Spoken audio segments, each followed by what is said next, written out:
Hey guys, so this will probably be my last video from the school, just because tomorrow's the last day of the month, and then from the 1st it's the new teacher's gig. I'm on my phone because I've moved my computer and everything is gone. See, it's just all this stuff. Trying to clean out as much as I can, but it's a lot's accumulated in the past 6.5 years. But I feel good about moving on. I had dinner last night with a really long-term expat here and his son. They're actually my kids' English teachers. They run a school nearby. It's much more of a immersion-based, all day, 4 or 5 days a week type of thing, but very reasonably priced. But I was talking to him about life over here, and I think he's coming up on like 30 years here, which is more than twice as long as I've been here. I've been here for like 13 years and 3 months, so that's still quite a chunk of time. But he's in his mid-60s, and he's just saying, yeah, man, he could understand like what I've gone through here, because especially in these smaller cities, I mean, there's very little to do besides teach English, and what there is to do besides teaching English is usually not as lucrative. I mean, you're lucky to make $1,800 a month, $2,000 a month before taxes. So as a father of 3, that's not very realistic. So, we both agreed that starting the school was probably the right thing to do at the time. What it really gave me in the end, besides the experience of having run a business, and having confidence in Japanese, was time. More time and more money than I ever could have hoped to have had working for anybody in the area for doing anything. So that's something to be really grateful for. I know if you guys have watched any of my, especially like my earlier videos, like 2016, 17, 18, before I got into software development, I was trying all kinds of different things, Amazon, cryptocurrency, affiliate marketing, and then towards the end there I got into trying to do like freelance web design, but they all proved to not pan out very well, mostly because the market is just very, very saturated, and you need to invest a lot of time, and it's very easy to get undersold or scammed. So but I got the chance to invest non-trivial amount of time and trying it out, and that's pretty rare as again, a father of 3, so I'm glad for all the opportunities having my own business, and it afforded me, almost right away, as soon as I found myself sitting in front of a computer for a good part of the day, I just kind of started exploring what's out there. And it's ironic because that's really what led me to my current opportunity. I'm now working for a completely remote company. I've never met anybody in the course or running the course, my boss, in person ever. It's all been 100% online. And so I guess historically speaking, it's a very good time to have done what I did, because it would be very difficult to change out of this school into anything locally. At the very least, I'd have to maybe go back to school for a master's or a PhD and try to get a job at a university or something. So things have really worked out really well. It's a little bit sad to be moving on, as I've said many, many times, but life is I wouldn't say extremely short, but definitely surprisingly short. I remember I remember turning 20 at the end of 2021. Sorry, at the end of 2001, and feeling like, wow, I'm already 20, and then that decade passed very slowly. The first half of my 20s went by extremely slowly. It seemed each year was kind of a world into itself. I met my wife when I was 22, and then we spent what seemed like a very long time living together in Seattle, but it was only a little over 2 years. And then moved over here and getting settled in, and before I knew it, I was 27, 28, and then I settled into this job at an elementary school I thought would be a career. We had our first baby, and it was just a extremely busy time, working full-time, finishing my degree at the same time, Bachelor's of Science, and raising a baby boy with the help of our in-laws.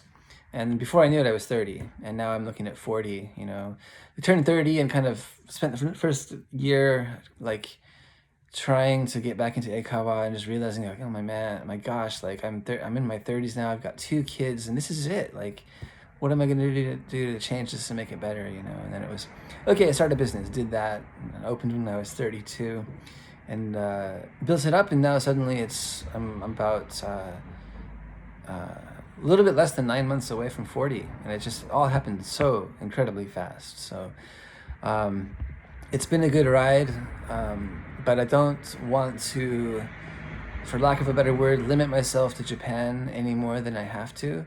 And I think software development is that perfect spot to be in, because you're not bound to your location geographically, as I've said in other videos, but at the same time I can continue to live here in this society with a relatively normal schedule and continue to be a father and pursue my own interests and goals without upsetting my family. So it has worked out really well.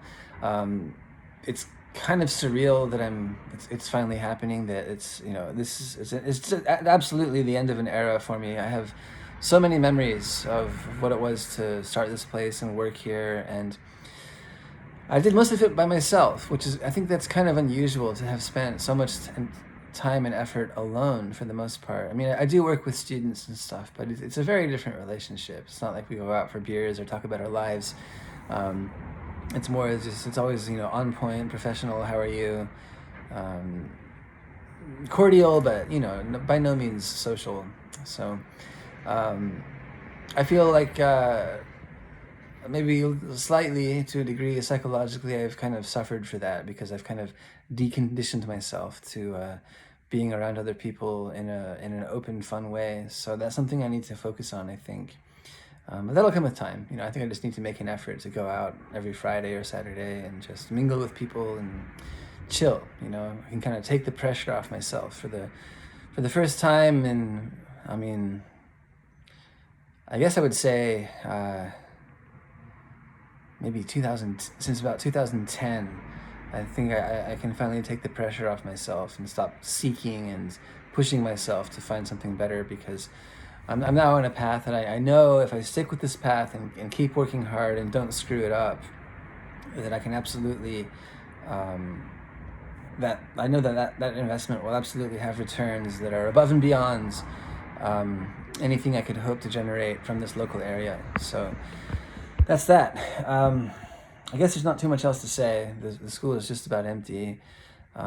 We had to cancel the event on Sunday. It was forecasted as like 100% chance of rain, and it did rain, but it wasn't very much. But again, you know, if we'd had the event, there's just so much responsibility and liability. You know, if one kid catches the flu or something, or slips in the mud and gets hurt or something. So that's another thing I won't miss, is having all that responsibility and all the work and just kind of shouldering everything all the time. It gets old, you know. It's good to be part of a team. You can reach out and say, hey, I need help. Can you take this on? Or can I take something on for somebody? And it's just a much more healthy way to move through the working day psychologically. So I'm still going through this kind of decompression thing where I'm so used to having this big elephant on my back, and now it's kind of gone, and I'm like, what do I do? You know, I'm not used to it. So it's going to take a few weeks, and I imagine, like, once the first comes around and I'm just not around anymore and I can truly be away from this place, I think I'll snap back pretty quickly into a routine, and I think it'll be a much healthier one. I won't be eating at a convenience store like at least once a day. I spend so much money at the local convenience store. I shudder to think, over the years, probably thousands of dollars. It's at least a couple $100 a month. So that'll be good. I'll be able to cook meals at home while I'm working and kind of do odds and ends in the house, so that it, like, generally speaking, by the end of the work day, I won't have 2 or 3 hours of housework waiting. I won't have any odd English classes at night that just completely knock the evening out of the sky, and so on and so forth. So I don't know. I mean, we are where we are, right? I lost watching a lot of my children's childhood as one thing, because the hours in Eikaiwa are just, they're always late, you know. But the in-laws have been very gracious in taking care of them, and at least the distances are small. But I think from here on out, I'll be able to spend more time with them, and I'll be in a better state of mind. You know, I'll be able to just kind of focus on what's going on. Because software development is really teaching me about how to meter your cognitive resources and focus on problems in a kind of sequential way, like workflow, and then when you're not focusing on it, you don't focus on it, so it doesn't come up in your mind, which is a really cool skill to be developing. I wish I'd had that earlier in life. I probably would have made a series of much better decisions, but hey, 2020 hindsight. So let me just show the school here. So still got some garbage to take out. I'm not sure if the new teacher wants to keep this stuff. She's rearranged the classroom. I was doing some working out in here, but she's rearranged it a bit, which is good to see. She's taking initiative and making it hers.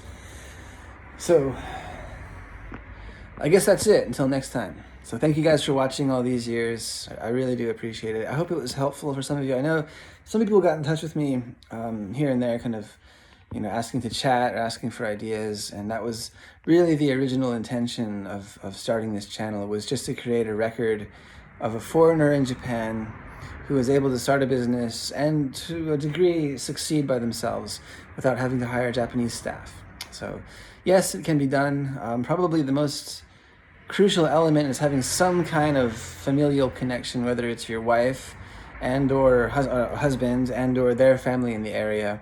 And also having children, I think, is very, very helpful.